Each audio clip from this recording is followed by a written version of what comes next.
Hizi ni ripoti za Sema Africa TV kutokea visiwani Zanzibar. Mbunge wa jimbo la Chaani, Mheshimiwa Ayubu Mohamed Mahamud, amesema ataendelea kushirikiana na jumuiya ya UWT wilaya ya Kaskazini A Unguja katika kutatua changamoto mbalimbali zinazoikabili jumuiya hiyo. Amesema hayo akiwa mgeni rasmi katika kikao kifupi cha jumuiya hiyo huko Chaani, wilaya ya Kaskazini A, mkoa wa Kaskazini Unguja, kama hapa anapoanza kuongea. Lakini nimewashauri vile vile wenzangu wa UWT kwamba lazima tuende katika hatua nyingine za siasa na uchumi, na siasa na uchumi waitafasiri katika nyanja ya jumuiya yenyewe, lakini pia wanajumuiya kwa maana ya mtu mmoja mmoja.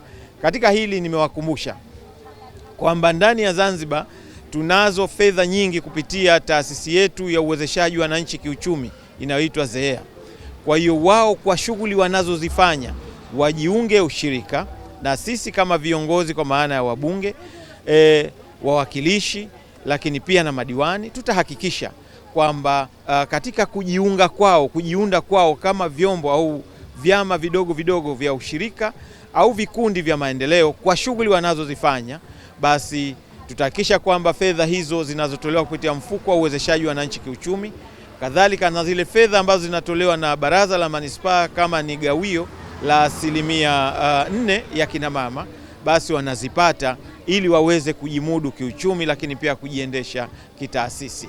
Ahadi yangu kwao ilikuwa ni kuendelea kuunga mkono kwa hali na mali kila pale ambapo watakuwa na changamoto, na wameonyesha moyo wa dhati wa kuhakikisha kwamba tutajumuika pamoja na tutakwenda pamoja, hatimaye tuwe na wilaya ya Kaskazini iliyo imara zaidi kisiasa, kiuchumi, ustawi wa jamii na maendeleo kwa ujumla.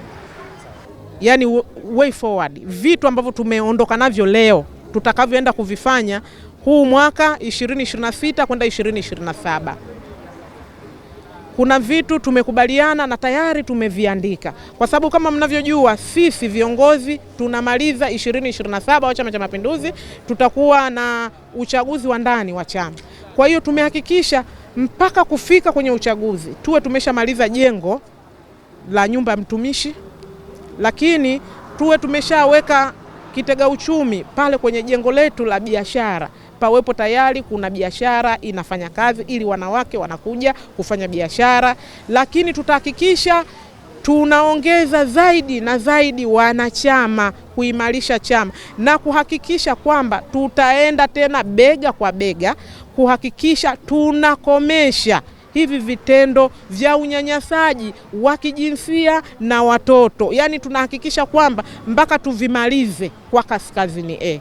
Kutokea Chaani, mkoa wa Kaskazini, wilaya ya Kaskazini A, Abdalla Balozi, Sema Africa TV.